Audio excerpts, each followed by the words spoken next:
Bang! What is up, my pizzas? Cory Vincent here, and you're in store for a new episode of the Video Game Bang, Sacramento's #1 geek and gaming podcast, as seen on Good Day Sacramento. He has not been seen on Good Day Sacramento yet. Curtis Fisher, what's up, man? I'll be trying to stay away from them cameras, man. It's lucky that these cameras even get. I don't know. I'm supposed to be immune to technology. Can you guys see me? Yeah. You're not supposed to be able to. What up? No, we should learn how to get the baby filter on our camera so we could be like Stephen A. Smith. Have you seen these videos, Curtis? Oh, man, I've seen all of the baby Stephen A. Smith videos. They're hilarious. Is it a work? Is he really that, like, hype all the time? Dude, all the time. Homeboy, dial is on 12 at all times, and someone's broke it off so you can't even turn it down. My favorite compilation of his, besides now these new baby ones, is the one of weed. Have you seen that? Oh, the weed? The weed! Yeah, I love that. There's a YouTube channel that put that video up, and literally the name of the YouTube channel is Get Off the Weed. He's not on the weed that we know of. Taylor Balbi, what's up, man? Not a whole lot, just hanging out. High on life. Thanks for having me. Yeah, of course. just high on life, exactly. How was your trip? You went on a journey? Yeah, I went up to Eugene, Oregon to attend the Big O tournament, which is a roller derby tournament. It was a blast. Did you win? I didn't play. Okay. I don't play roller derby. You referee, though, don't you? I did not referee that tournament. I go to that tournament to drink and have fun. What are the minimum requirements of becoming a referee at a roller derby competition? Do you end up in the middle of the action? Yeah. Do you have to and it's all women, right? No. Okay. Sometimes it's co-ed. Sometimes it's men's team. There's juniors roller derby, which is kids that are like 10 or 8 or whatever, up to 17. How do you get caught up in that world? I had a coworker that was a referee, and I went to go see a game, and I've been in love with it ever since. That's awesome, dude. Because it's like one of those subcultures that you see on a Vice special. Yeah. It's super bizarre, but there's 400 competitive teams worldwide. And, good Lord. It's a good time. It's no crazier than esports. Same thing. Everyone has their things they like to do. Yeah. Also joining us on the show, filling in for Emma Skies and David Webb. Just her by herself. Nexus was here. What is up? Nexus is here now. Nexus is here. How you been? You got in a fight with the sun today and lost, you said. It wasn't today. This was from 2 days ago. Oh, and it's wow. still that red. So I went outside for once, and I was playing mini golf for an hour, and I was wearing an off-the-shoulder top, and didn't think it would be that much of an issue until I got a very bright red sunburn. Because I am just that pasty white. Well, you're a gamer. You're not supposed to be going outside. No. That's rule number one. Me being as pale as I am is such an issue that most makeup companies don't make a foundation that is light enough for my skin tone. And I have actually... Section? Huh? I think Elmer's comes in your...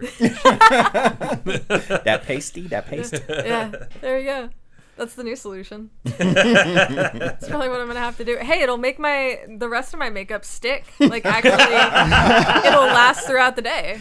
This is true. Innovation happening right here on Just use We Elmer's. figured it out. So there's a lot going on in the world today. One of the things we can start with this week is kind of dovetailing off of what we talked about during the Wednesday show, which was breaking as we kind of put that one out. And then it seems like every day more and more stuff's coming out. So Faze Clan and TFUE. TFUE is arguably the biggest gamer in the world, right up there, throwing down with the likes of Ninja. Apparently makes millions, every month, one of that level gamer. And we talked last week how he put out a lawsuit against Faze Clan that basically said a bunch of stuff. It was saying the 80-20 split, and they were limiting what sponsors he could bring in. And what were some of the other big things? Oh, he brought up underage drinking. Forced him into gambling. Into doing stunts that resulted in injury. And permanent disfigurement. Yeah, yeah, they went there. Yeah, and quote, permanent disfigurement. Yeah. Oh. And then Banks came out and just started flying off the handle, emotional. How could you do this to me? We were brothers. All we've been trying to do was re-sign you, dog. And it got kind of nasty. Keemstar was in there. And then basically the next day after the episode came out, the contract itself leaked. Because TFUE then made a video and he was like, hey, this contract is really messed up. I felt like that video. Did you guys all see that video? It's like a 2-minute video of him on the hillside. On like a mountain? Yeah. You know, like. So ridiculous. Here I am at one of my chateaus, complaining about my contract. I have not seen this. Yeah, It was pretty. It like seemed like forced. It seemed really forced. Like I'm here to talk the contract about my fucking contract, bro. And like it just seemed a little worked. And then the contract came out like hours later, not through Faze, through a leak. Yeah, leak. And then Faze then put out a 7-minute video, basically not Banks this time, but of like the CEO and the business people, kind of giving their justification of the story. Taylor, fresh input because you weren't here for last week. What do you think? I think the contract from when he signed the contract and he signed the contract, he was an adult. Like it was him. What they say in this video too, to add to that, is that he's been a part of orgs before, so it's not like this was his very first contract of all time. Then there's no way he was surprised by what was in it. There's just no way. These types of contracts happen all the time. I mean, you literally work for an esports organization. There was nothing shocking in his contract. Is it a good contract for who he is right now? Absolutely not. Like it's the worst contract he could have right now. Yeah. But Faze actually came out and said that they've been renegotiating a new Trying contract to. since September. Yeah. So what they're saying, because even by like our standards, that's a pretty bad contract. Even by esports standards, those cuts are deep. Yeah. Faze Clan is also like one of the biggest orgs in the world, so maybe they can take a little bit more. That they would do that, yeah. But they were even saying that this is an outdated contract. The splits are better now. We're trying to make it better for people, and we never took anything from him. That are those percentages. Right. They still can. It's in the contract that says just because we didn't take it at the time doesn't mean we don't want it. Right. So and it has a lot of big numbers in there. 50% of his creator code.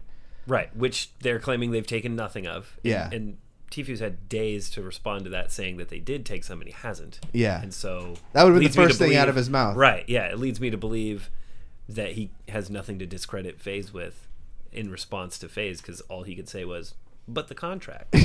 Yeah. And it's like, yeah, but what about all the other accusations that you threw in there? Oh, you're going to walk those back now. Okay. So now it's just about the contract, now that the entire esports fandom is like up in arms about contracts. Curtis, you weren't like on any one side or the other, and then now you get to see more of the fallout. Have you taken more of a stance towards one side? I mean, yeah, I am leaning more towards Faze's side now, and that's why I try, like, when stuff pops up, I try to be super objective and down the middle, because you got to wait for stuff to come out. And if stuff is going to go to trial, like, those are the people, not to discredit reporters, there's people that get scoops and all this stuff, we know, but like when investigators, who can subpoena people and all that stuff, when they go to get the stuff that they get, like, those are professional data getters. You know what I mean? Yeah. I mean, that's literally the name card. of their job. I was going to say it's on the card. It's on the letterhead.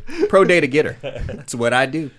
So yeah, man. And now that more of it's come out, but what some things that kind of I was taking notice of out the gate was how he was pushing so hard on like stuff that had nothing to do really with the contract, like some of the stunts and stuff that he did, the drinking. They're really criminal accusations. Yeah, it's like you're not just the focus isn't your contract and the splits. You're trying to paint these guys in a bad light. So that way you can get released from it, which is funny because, as we all said, they were already trying to give you a different deal and you weren't taking them. But yeah. when it was that, and then I did see the 2-minute video when he was talking, like the plight kind of changed to, I'm doing this for the young people in esports, and I want to change things. And it's like, I'm not saying that's all well and good, like, and things should change and things do over time, but your story's changing, and that's the problem. He kind of exposed himself in that video when he says, he's like, yeah, we're taking all that stuff out. Because in his video where he's crying on the mountainside, he does say that, like, hey, other people kind of pressured me into putting that into the lawsuit, and I'm making them take it out now. But are you an adult, bro? Right. Well, yeah. Kind of. Your lawyer is not going to pressure you to do anything. Yeah. You're literally paying them to do what you ask. I still am sympathetic towards him a little bit in the fact that I'm sure it wouldn't have blown up this way if they were able to come to terms on a departure. I think Faze is kind of you signed the contract, right? So, you kind of got to live and die by that. But it's not favorable. Yeah. So, but he clearly wants to leave. And if he's as your best friend, as Banks is saying, I'm sure they could have come to terms on a buyout or something. Right. I can't imagine a world where he isn't able to buy out of his own contract. Yeah. Like, especially with how much money he makes. Yeah. Some reasonable number where maybe Faze is like, all right, let's look at all your revenue. Let's look at what like a cut of that would be at a certain fair percentage, and maybe we'll just call it a day. Yeah, because I think before this went public, this going public was basically TFUE's like, all right, well, since you're not going to let me out, like it's going to get ugly. This is Prince, turning himself into a symbol. Right. Yeah. So he's going big and trying to make this a huge thing and pressure Faze to let him go, and they don't have to. So he's trying to say that the contract is illegal, and then now he's saying that not. So I don't know. I guess the most telling thing, or one of the most telling things, is there's like YouTube channels now that are a live stream of Banks and TFUE's YouTube subscribers, and so you can and a tracker since the thing happened, who's gained and lost. All right. And TFUE was like minus 12,000. That's nothing. Nothing. No. It was a drip in the bucket because he has like yeah. 12 million or 10. He's above 10 million. Banks is like in the 5 million range, but he was growing for sure. But I think that's just kind of how this drama works, anyways. The more popular, for sure, takes a hit. What do you think's the resolution? What's going to happen next? I think TFUE's going to buy out of his contract. Think so? Yeah, but personally, I hope that Faze kind of gives it to him a little bit, because within his contract, it does state that just because they're not taking the money like immediately doesn't mean that they're not entitled to it. Yeah. And by doing something this dirty to Faze, it's like, okay, well, now the lawyers can fight it out, and the lawyers on the contract side are going to be a little better than the ones that are arguing to get out of the contract. So. Yeah.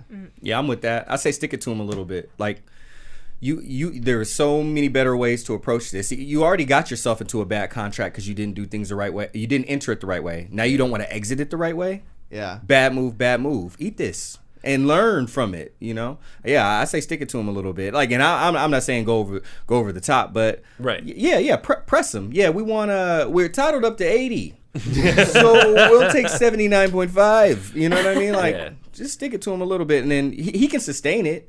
But let this be a lesson on both sides. Like, kids, read your take your contracts to your parents. Parents, go get some lawyers. It's worth the $1,500 retainer, or go get your prepaid legal and have someone look over that. And then esports orgs, or really any agency, really, because that's what a esports team really is, right? It's like an agency, right? Some of them. Yeah. If they have enough money, they're an agency. If they don't, it's weird because it's its own thing. It's not technically an agency, but there's parts of it that are. Because but I see what you're saying. I mean, essentially, what you're doing is what an agency does, right? Like you are fronting someone some money because you see potential in them, in hopes that eventually you can develop that talent into where it turns enough heads, or they are influential enough to where it brings eyes to your brand, and then you take money from it, right? Yeah. I mean, like whether it's merch or whatever, right? Like you're looking to help them while also their talent bringing eyes to you, so you can further. Because I mean, otherwise, what are you? You must be a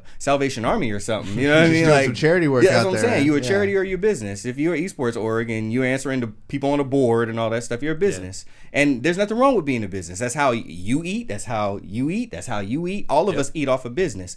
The point is, do good business. Yeah. Not bad business. Right. Absolutely. I think there's some silver lining in this whole situation. I mean, it's definitely going to help new up and coming people be a little more aware of the severity of signing a contract. And all the other orgs that are in that area are starting to comb through their things. We updated that shit, right? We don't have that in there. Right. Which is good, right? Let's start the conversation of new contracts right now before anybody else does. Yeah, exactly. That's good. So, and that's what I'm saying. Like, because of it, there is good on both sides. It's just that this side that we're talking about, which is beneficial to everybody, that's not why TFUE started all this. That's the problem. Yeah, I mean, the 80-20 thing, fine. Even if it was 80% in favor of TFUE all across the board, FaZe has not taken 20%. Yeah.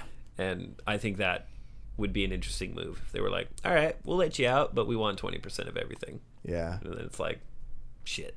The one part about that video that still just rubs me the wrong way, as much as I'm Which one? I'm the audio video that FaZe put out. This one was about 7.5 minutes, and it's pretty dry. But in this one, they start getting emotional, and they start throwing it, like, they have a great case, I think, by themselves, just by the way that the thing's playing out. But then they're kind of throwing stuff in there like, we made this kid would be nothing without us. Yeah. And I just don't like that kind of talk. Like, yeah, you had a big influence, you gave him a huge signal boost, but now you're negating all of his talent. Otherwise, you'd make another TFUE. Like, there's a secret sauce, there's a recipe you can't predict, and you guys helped make each other, and just to be that. It's the spark and wood problem for a fire, right? Like, yeah, the spark starts the fire, but you can't have a fire without the wood. Yeah. Like, straight up. They did give him the bump, and there's quite a bit of correlation between the day that he signed with FaZe and his social media channels just blowing up. Yeah. But that's only when something like that happens, you're going to see a blip when it happens, and sure, you can totally give FaZe credit for that blip, but to carry that all the way through to today, where he's been at this crazy exponential growth, like, that's TFUE and FaZe. Like, that's them together. That's not one or the other. Yeah, it seems it's a little more concrete, but it's the beginnings of, like, every bad abusive relationship. Like, this relationship cannot be saved. You would not be here if it wasn't for us. Like, everything you have was because of me. And people who abuse relationships use that kind of speech a lot to make you feel like you need them. Yeah. And so that's maybe the part of that which is unrelated, but it kind of, I don't know, just irks me. And then at the end, they have this kind of professional talk, and then at the end, these business dudes go, all right, FaZe the fuck up. Peace. And then they But that's like the most esports org thing, where it's like, who started the org? Oh, just a bunch of gamer nerds. It's like, okay, yeah, the culture's probably a little tilted. Like, for sure. FaZe is definitely like one of the hype beasts.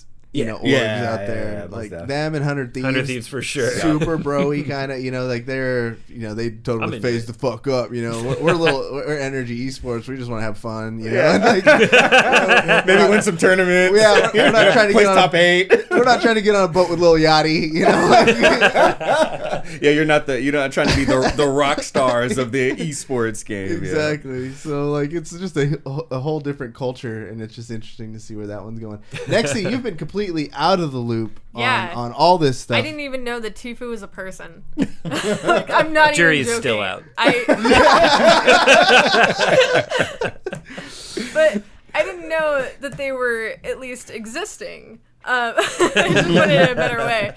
Like, I had never heard the name TFUE until coming in today. How is that possible? Like, you stream on Twitch yourself. Shouldn't you be kind of aware of what's going on?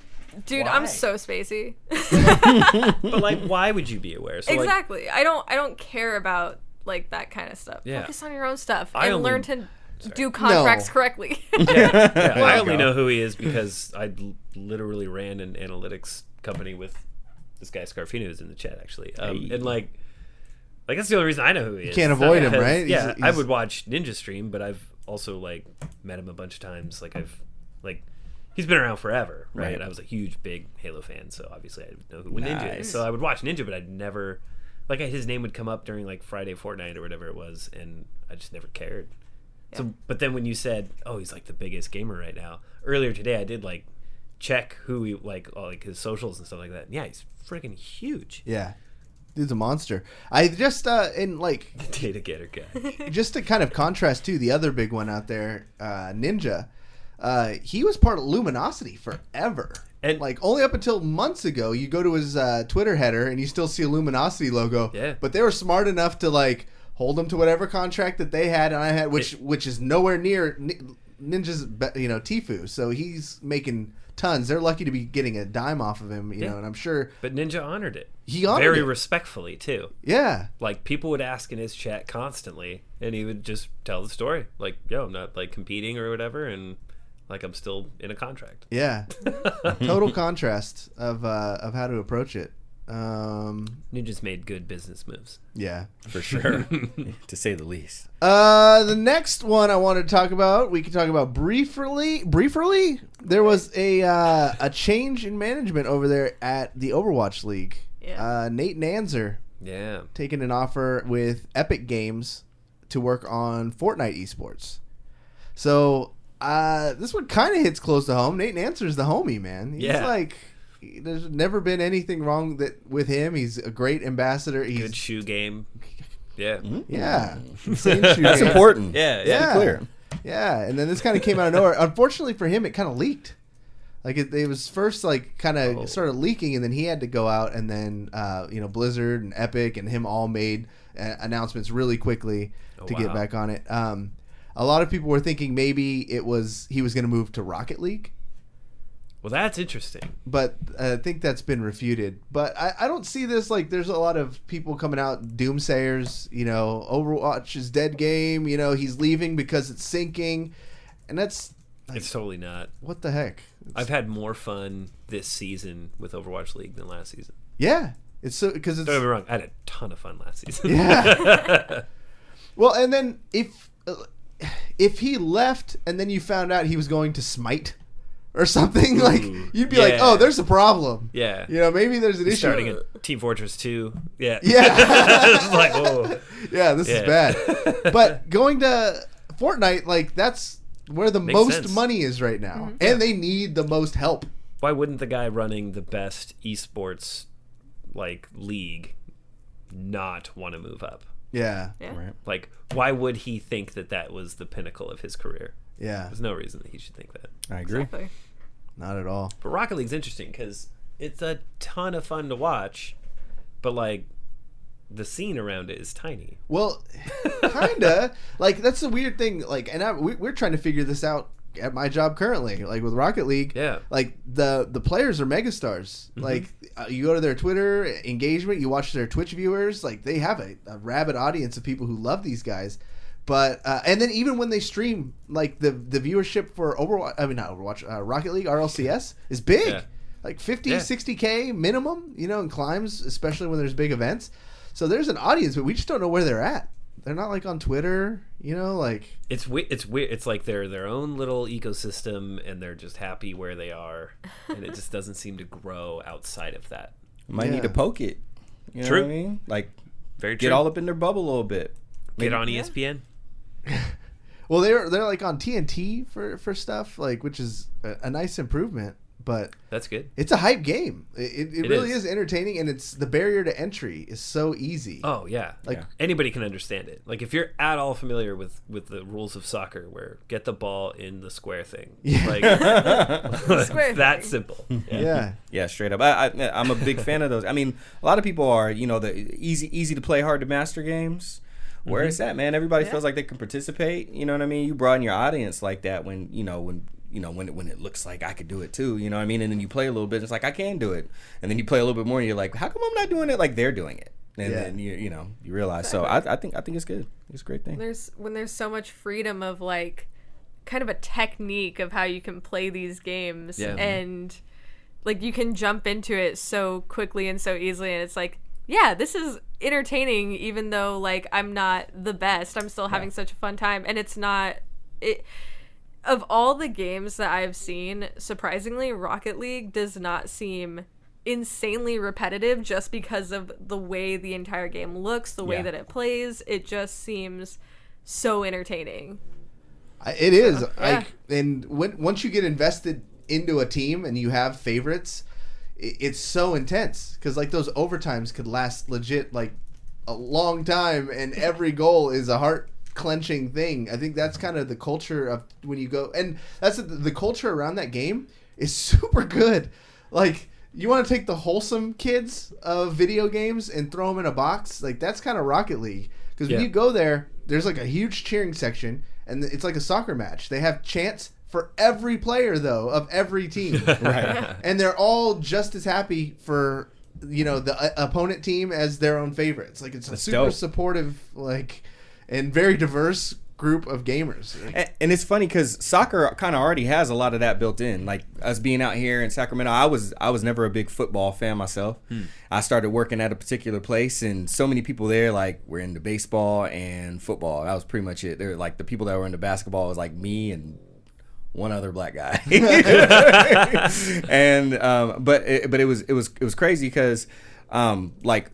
The Republic is around, and then my good friend gets season tickets, and I start going there, and then I start watching the games a little bit more, and you just see how much he told me. Like, it's the crowd, the people there, the vibe, get into it. Now you take that and then you put it into a game that's easy to play, hard to master, and it's the same concept. Oh, yeah. It just makes sense. Yeah. We'll see. We'll see if they decide to grow their bubble, but if they did, I think it could be a surprise hit.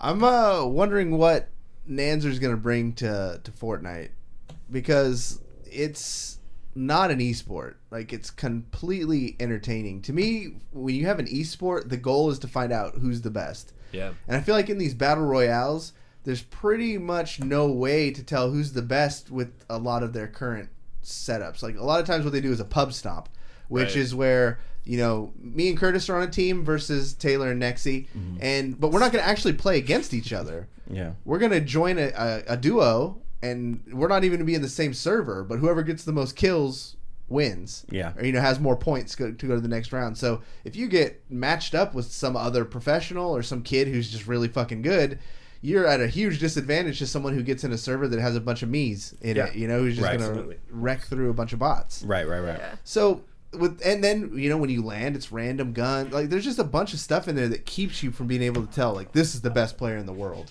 So what do you think they can do to kind of curb that, given the circumstances of the game, like battle royale? Just the game itself is too random. It's too random to really like have a definitive winner, and that's probably what's so exciting about it, is that anybody could win.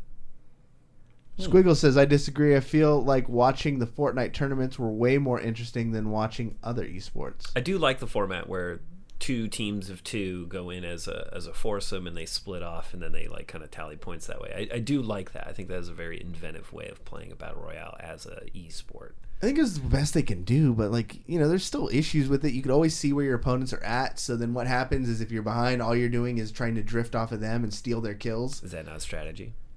A strategy, but I don't think it's like a good one. You know, it's like define good. I mean, is good. Yes, I was about to say. Yeah, it's effective. It's cheap. You know, it's straight up. Like, if you're gonna do like, yeah, but you could do the same in Rocket League by letting the time run down by just playing keep away. Yeah, but it's much harder to do in Rocket League. That's really but hard like, to do. Like, these types of scummy strategies are like, it's in every sport. Yeah, I can see that. Nexy, if you were gonna go pro in a video game, what do you think you'd go pro in?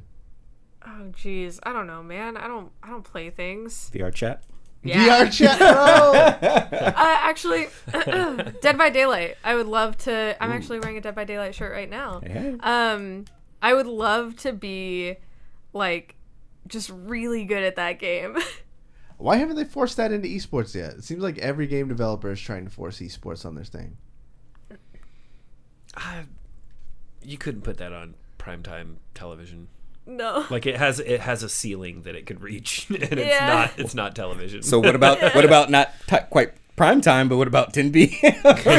Like, because that's the thing, we got to think like that too, right? Like, right now esports is still new. I think you have some people think of it and start. I mean, you have to do a little bit of both. You have to kind of think of how you can parallel it with some things, and then still have it be its own thing. So if we're gonna have channels that play esports constantly, you're gonna have to have your primetime stuff, which right now would be like a Fortnite, right. But like, you know, and then maybe after that, I don't know, it's a league or pub. I mean, league would probably be primetime for certain things too, but then after that, like, you gotta have something to fill that next slot. That's true. And it's late at night and it's dark. It's an interesting game. I know they've suffered from a lot of balance issues over the course of its time, like, especially anytime a new character comes out. Just everything in that game is broken. Yeah, so there's a lot of cheap ways of playing that game that most of the popular streamers don't do because it's not fun and it's not good content. So. Yeah. What do I know? I just watch speed runs of Resident Evil 2 when it's really late at night and I can't sleep. So I've been putting a lot more time into my 2K. Curtis came over for a little tutoring session. I thought, I was picking up on the game, and I felt like I was finding my groove from, the old days in my prime. 2K12 or, all those other ones. Mm-hmm. But then Curtis just drops all these knowledge bombs. It turns out I've been playing wrong the entire time. So thank you. Now every game I'm, like panicky of trying to remember all the buttons he taught me. No, it's I mean, because you know how it is. Like, obviously they set it up to where you can get in there and you can play, and as long as you kind of play within the flow of the game to a degree. I mean, or even if you take over, like, you will get your points and you'll level up your player and you'll get to the playoffs and all this stuff.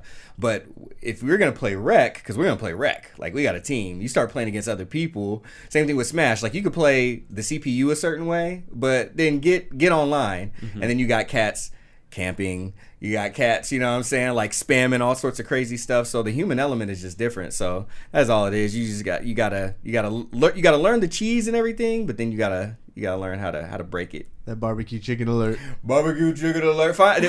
I'm waiting for you to get to Shaq so you can get your barbecue chicken alert video. So I'm at the point now where my career life is so much better than my real career life. Like, my basketball life is so cool. Anthony Davis is gonna come over and cook for me. He's gonna come over and cook gumbo for you. Yeah, he's gonna come over and teach me how to make gumbo.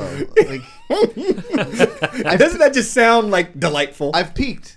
It was one of those things. I was playing a game. Anthony Davis comes up and we start talking, and he's like telling me about these new recipes he got, and I'm like, yeah, dude, you should come over. I got a big kitchen. He's like, dude, I will. And I walk away from the conversation and smoke his team in the next game. And then I'm like, he was just being nice. And then 2 games later, you get that text message. I got a text message. He wants to come over and cook me gumbo.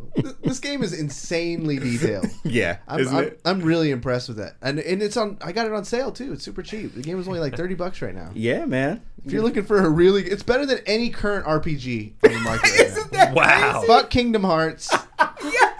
Play NBA 2K. Hey, all right. I be trying to tell people, man, like, because I think that's the thing. Even like Emma was saying, like, people just think about it like a basketball game, and a lot of people forget that you have the My Career mode, and then even some people know that you have it, but like literally when it was like 2 or 3 2Ks ago when Spike Lee directed a whole story. Like, bro, when you get Spike Lee to direct the story of your video game, buy a damn copy. That's all I'm saying. Yeah, it's super good. I can't wait to play more of that. It's gonna be fun. The next little news story we have here, a little update, was to Sonic. We knew they were going to update Sonic, but now they put out an official graphic where Sonic's hand comes out and he's holding a sign that says 2020. Yeah. And first thing I noticed was they gave him his fucking gloves back. Thank God. Yeah. Yeah, we needed that. Those hands will still haunt my nightmares. Along with those teeth. Like, what? Oh, yeah. Yeah, I'm just so glad that they're really embracing this. Yeah. Part of me really, really hopes that this is cold and calculated. Like this, it was an intentional thing? Like, think about it. If they did it right the first time, the conversation among people our age would probably be like, why is there a Sonic movie? Right? So now we've come to terms. Yeah. But they literally handed us something to get angry about, and then they were like, don't worry, we'll fix it. They're so nice. So now we're like, when is the Sonic movie? Yes. See? So smart, wise marketing. Yeah, this is some next level They stuff. made us care. I'm hoping that there's some genius out there. Do you think that's possible, Curtis? I mean, it could be. As I'm so surprised by all the goodwill that Detective Pikachu has built up. So at this point, I think it very well could be. And then, to Taylor's point, like, nobody really cared about this, and then they made it ugly. Now we're rooting for it. Yeah, and then we found out we cared. We discovered we cared about Sonic. Sonic doesn't look like shit because of us, guys. But that's right. But think about it. We did something. Look at how many people have submitted their own edits for them to review. Yeah. Oh shit! All the ideas are right there. All of them. Not a damn one's gonna end up in those credits. All of the public opinion is out there on all of these custom re-photoshoppings of Sonic. Which one's the best one? Exactly. They literally have data on what's going to win. Like, it's genius. Yeah.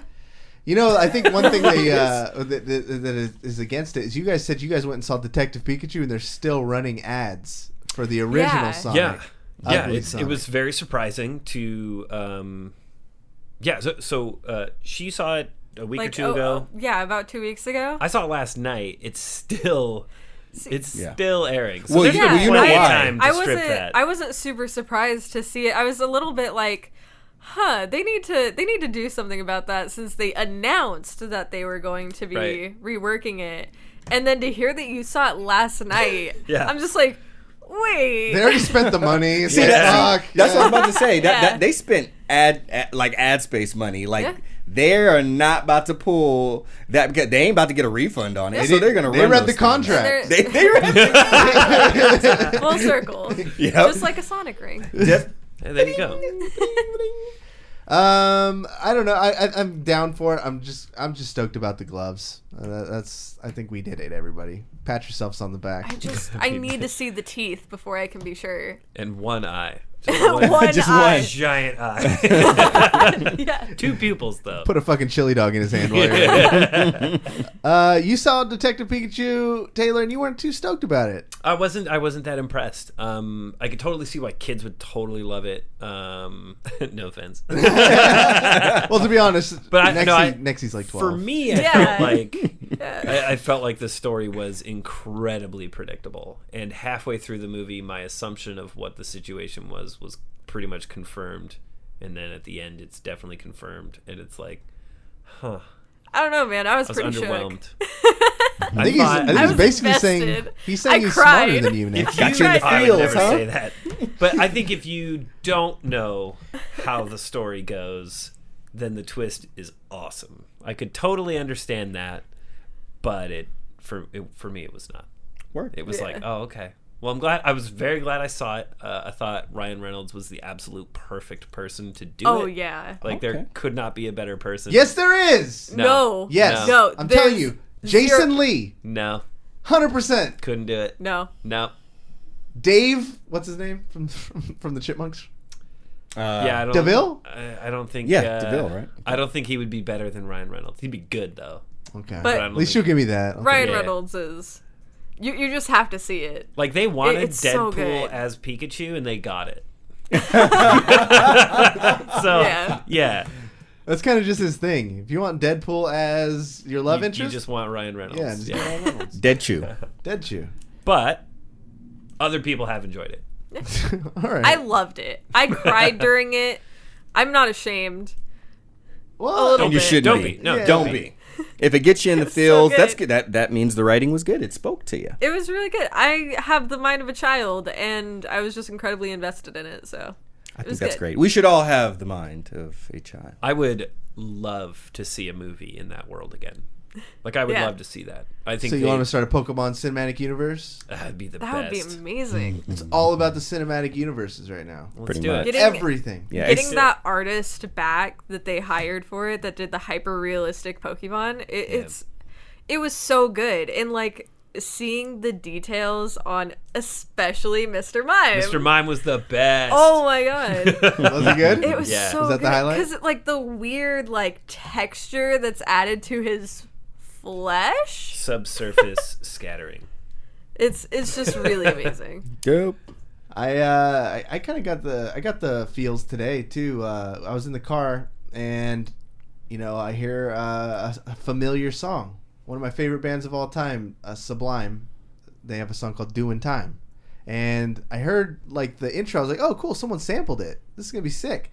And then Lana Del Rey, of all people, throws her beautiful vocals on a Sublime cover. Why were you so? My only thing was I was just surprised that you were surprised. She's from SoCal, man. I mean, yeah, but it's like a straight Sublime cover from Lana Del Rey. I just like who's covered Sublime? I'm sure there's. I was about to say. I feel like there's an entire album. Okay, of Sublime amount covers. of Sublime Jack covers. Johnson's the only one I think who made it to the radio when he did a Badfish cover. Word. Okay. So That's one of my favorites. People have Badfish. done it, but like I don't know. I love Sublime. They're part of my life basically. Like, I always listen to them. So I like to me they're not super pop culture. Like they're not covered all the time. They're not going to be remembered as like Green Day or whatever, you know? Like they're kind of a sub, I don't know, Oasis-y. I mean, it's just because Brad passed away so early. If he would have lived longer, then they totally would have got there. But I think because like going to Southern, I mean, you go to Southern California, but like I think that's something that kind of stuck with me when I went.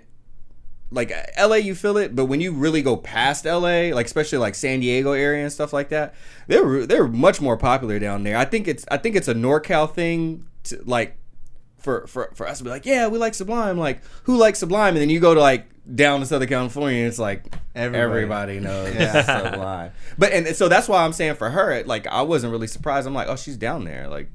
Low-key, everybody. Low-key, like, when there's when there weren't cameras around and people are just, like, jamming, her band is jamming, like, don't tell me they're not playing some Sublime stuff. Like, I think part of Sublime is, like, I mean, we're in California, and they were such a California band. Very like, California. They feel like a local band no matter where you're from in California, so you forget that they actually blew up.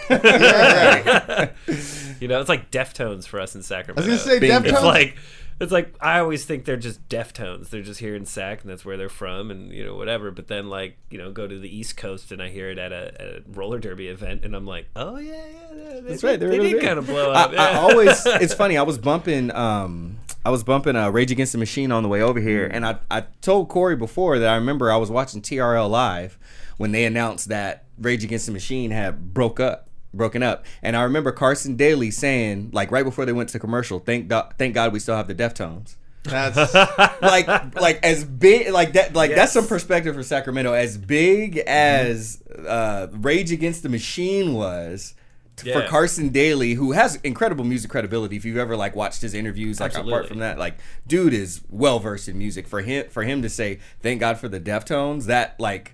Even back then, I wasn't the biggest Deftones fan, but I was like, oh, I didn't know that they were that good. They're Times Square big now. Yeah. And it's funny, I went to go see Prince live, and that's the best concert I've ever seen just as far as like just musical mastery. But the funnest concert I've ever been to still was when I went to go see the Deftones at Memorial Auditorium. Nice. Oh, it was just the best place to see Deftones. Straight up, bro. Straight up. It was incredible. What's how big is Cake outside of Sacramento? They're pretty big. I mean, people know them, yeah. but they recognize the song more than they know the band. From Chuck, right? From the Chuck theme I don't song? know where they recognize it, but I mean, it got play. National play. Because when they were big, because that's the thing, like they were kind of in the vein of like Weezer and all those bands at that time, but kind of Weezer kept going and Cake kind of got as big as Cake was going to get. They still play in the park. I mean, that'll tell you what you need to know. Pretty much. Oh, I got love for Cake. Oh, no. Their cover of I Will Survive is a masterpiece. Yeah. It actually is, low-key. They're incredible musicians, real talk. Yeah. Definitely.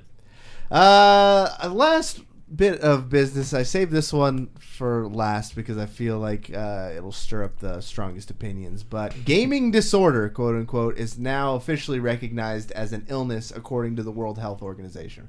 We've talked about it before, but we've never really dug deep into the topic, and we got some new faces here to kind of hash it out with. So in summary, the World Health Organization has decided to add gaming as a disorder to its list of recognized illnesses. The 194 members of the group made the decision today at the 72nd World Health Assembly. So we're officially all can go get drugs, I think. Pretty Let's much. do it. Maybe it was an inside Only job. cost you a copay. This is just like Sonic. There are cheaper drugs. For real. According to, I think we got this off Kotaku, this is the definition that they're going with. There's three major aspects. A pattern of persistent or recurrent gaming behavior, digital gaming or video gaming, which may be online, mostly online at this point, or offline, manifested by these three things: impaired control over gaming, onset, frequency, intensity, duration, termination, context. Saying you have no control, you're compelled to play these video games. 2, increasing priority given to gaming to the extent that it takes precedence over other life interests and daily activities. Okay? Yeah. That makes sense. So, and then the last one, continuation or escalation of gaming despite the occurrence of negative consequences. The behavior pattern is of sufficient severity to result in significant impairment in personal, family, social, educational, occupational, and other important areas of functioning. What do we think, Nexie? That was just me. That just described me. I have literally put playing games, like I would have to wake up at 7 in the morning and I would still play video games until 5:30 because that's all I wanted to do. I just forced myself to be like, I don't need this. I put playing video games over like getting up and going to the bathroom or getting something to eat. Like, so not even a joke. Do you agree? So would you agree with the fact you have an illness then, according to the World Dude, I mean, Health it's Organization? just illness in the sense of potential addiction, but it's not like that could be to literally anything. I agree. Right. So to be like gaming is causing like all of these negative side effects, like yeah, so is literally anything else if you do too much of it. I mean, that's shopping, yeah. But they're Gambling. basically defining it so that it can be treated as a problem.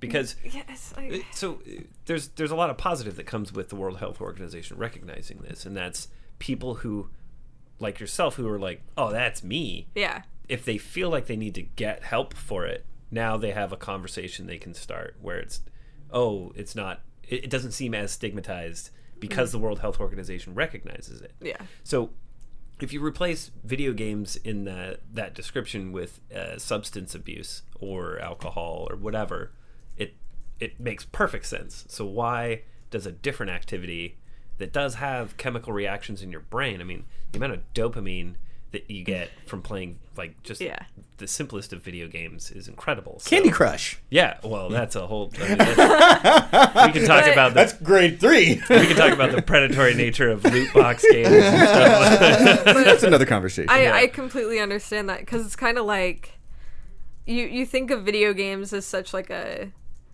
relatively chill. Like that's just how you spend like a relaxing time, or some people do it for their jobs, things like that. So you don't think that it should be on the same level of substance abuse being recognized as a problem to that significance. But like, I'm not disagreeing, like 100%. I recognize that I have this like problem, like I don't get sleep, I don't eat enough, I don't like drink water, so like I don't drink water. No, I don't. We gotta fix that one right now. We have water at this house, Nexie. You're in a safe place. Yeah. Intervention time. I drink more wondering why we Calpico asked than you I here. do water. She signed the indemnity form, right? She did. In case she dies. Next time we want to have a conversation. Oh man, you thought TFUE's contract was bad? You should have saw the one. Should have saw the one I tricked Nexus into signing. On this show. She's ours.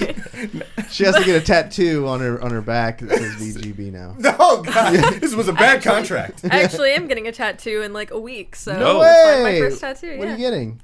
It's gonna be a Death's Head hawk moth with some moon phases on my inner forearm. Let's all just smile and metal. pretend like we know what that That is. is It's a metal moth that has tattoo. a skull on its back, and it's Yeah. really cool. It's pretty badass. Like I was supposed to know what that meant. But what I was actually saying, so you don't realize that it's as much of a problem as it truly is until the World Health Organization actually like kind of opens your eyes to it, and then you're like, maybe I should change some of my habits. Yeah. I know I'm not going to, but maybe some of you should. This is terrible. Save yourself. What do you think, Curtis? Yeah, man, it's there. I mean, you know, I don't know if I want to say the source, but I mean, ultimately with addictions, what we're trying to do is, you know, we're trying to cope, and you know, the word is escaping me, but we're trying to make up for something, and in most other cases, people are trying to escape, you know, away from the problems or coping whatever stresses and whatnot that they may be having. So, and that's the thing, right? Like, we have all these great things like video games and all the different types of entertainment and sports and whatever because we do need a breakaway and we do need our minds to rest, but it's when it starts to become like imbalanced and too much, when we are starting to hurt ourselves because of it, for things that I'm guilty of it too, not sleeping enough, not eating, enough or frequently enough, or, or drinking water, all that stuff. We are ignoring, like significant others and family members and stuff like that for a prolonged amount of time.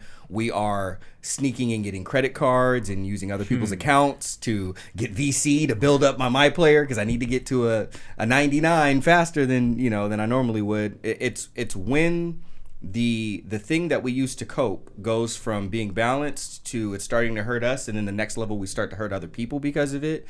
Yeah, that's an addiction. That's gone too far. That's an imbalance. And from there it's just getting help, because like we were saying before, it could be shopping, it could be shoes, it could be so many things, but the source of it is the imbalance. The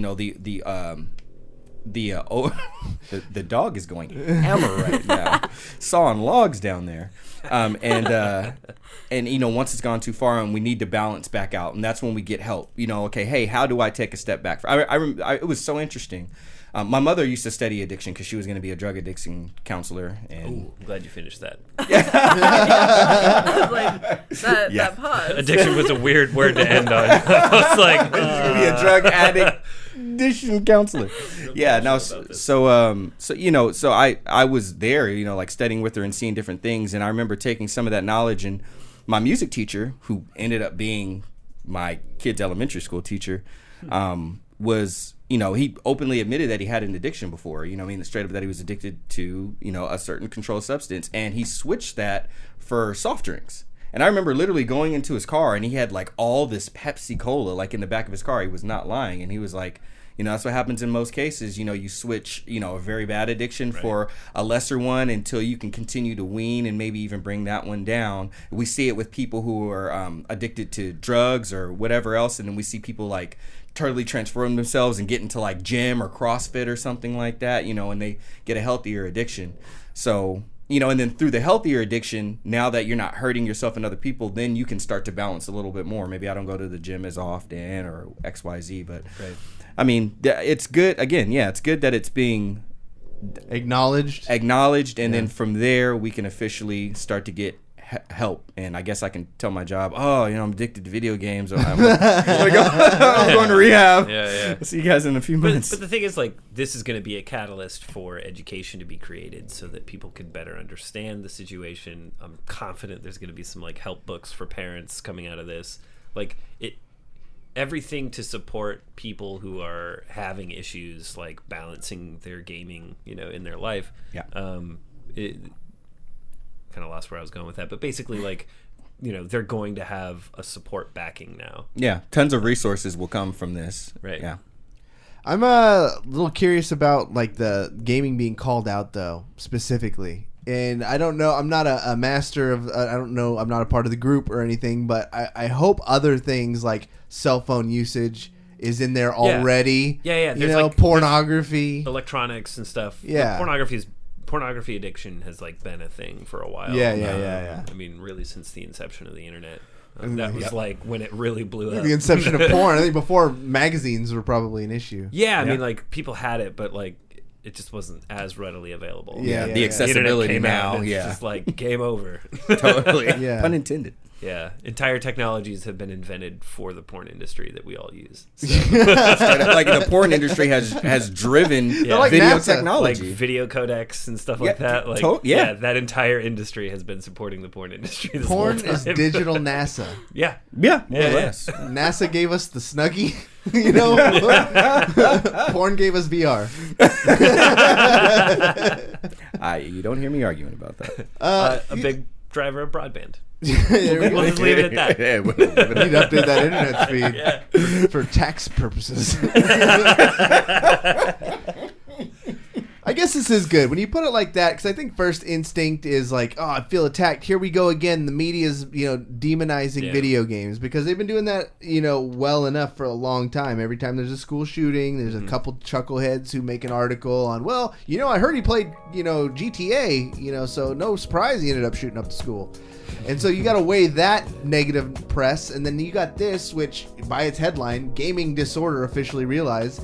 So it's, people are just this generation doesn't read the articles, and they're not going to look into it like we are. They're just going to see the headline and say, oh, fuck, my nephew, my sister ruined her fucking kid, let her play video games all the goddamn time, And then they'll go home and watch Survivor nonstop or whatever fucking television show they're addicted to, and not have a life outside of that. Because I think TV is way worse than video games. Like, I don't know, maybe because it's been more in my family. Depends on what you're doing. I think there's, like I said earlier, there's extremism in every situation, and currently gaming just has to run its course and see what the hell next is going to be demonized. We're kind of the last in this group of addictions, though. Like, it's like all the electronics addiction, substance abuse, all of these other addictions are already in the book. And then we're just getting around to us. Yeah, and so it being announced in isolation does make it look like an attack. Yeah. It's crazy. We're at a really fun time to be in gaming and media and stuff. Yeah. Like you're in a huge gaming company that wouldn't exist if it wasn't for this Twitch culture industry. Same me, esports blown up. It's like and it's maturing very fast, and it got accelerated by Faze and TFUE. So it's like it's super fun and wild, and now we're a disease, and I think we've always been a disease. The Steam community. We just have a name now. We're official. Speaking of names, Nexy, where can people watch you stream, and what's your schedule looking like these days? Schedule is non-existent. I stream when I want to, and people are gonna have to deal with that. Wow, I like it. My life is too unscheduled to actually put a schedule around literally anything. But you guys can check out my streams on Twitch. Yep. All right, you blew it. On to Taylor. We'll fix it in post. Now they'll never know where to find you. No, what is it? Well, I can't say that. That's terrible. Twitch.tv/NexusWasHere with an underscore at the end. There we Because go. I still can't get rid of that for some reason. Taylor, what you doing, man? What you promoting? Not a whole lot. Good vibes? Yeah, just good vibes. Friendship? I feel like I'm here so often that I don't actually have to keep hawking the thing that I work on every day. No, just hoping everybody stays safe and healthy on this weekend. I actually used Lightstream last week for one of my streams. Yeah, it's super simple. I set it up. I had like a stream with my camera, backdrop, everything like within seconds. Yeah, and it worked. I didn't know it worked perfectly with like OBS extension or Streamlabs. You can use OBS as well. Yeah, Streamlabs extension, super cool product. I wish I would have like, I don't know. It's one of those things like you've told me about it. I know you've worked there, but it's like, I'm so set in my ways. Right. Broke my streak, Just and it was wait until you see some of the stuff we've got coming. Ooh, I'm stoked. Curtis, what's going on, man? How the streams been?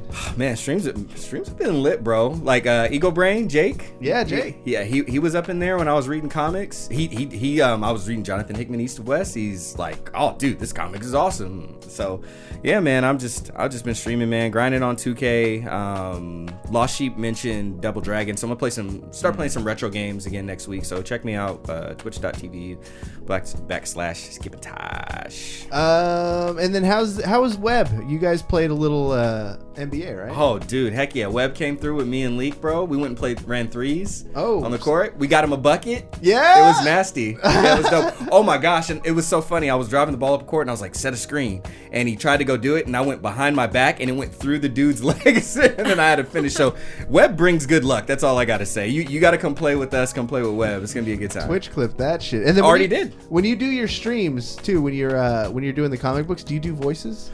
Yeah, heck yeah, dude. I do voices straight up. And what's crazy is before on the previous podcast I was on for comics, I had it set up and Amy was there and she read with me and I had like effects on the pedals, so we would stomp the pedals for different voices for like every character. What? Awesome. Yeah. So awesome. I'm bringing that back. So actually expect that next week. I'm gonna have y'all hold me accountable. All right. Yeah.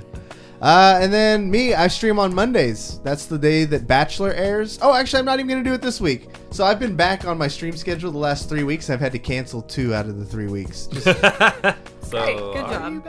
I'm totally like, I don't care about streaming. I just like hanging out with the VGB people. So like, I'll go live, and then some of the people who come through these chats pop through there. I just have fun talking to those guys. So if you just want to hang out with me on a Monday night when your wife, significant other is watching The Bachelorette, you can and you need someone to talk to because you're lonely, that's what I'm doing. I'm just sitting there playing some Overwatch, chatting with the people, playing some music. But that's it. So we'll have Emma Skies. David will be missing another week. So F's in the chat for David Webb, but we should have Emma back. And thank you guys for listening. For Taylor Balbi, Curtis Fisher, Nexus was here. My name is Cory saying, you've just been banged.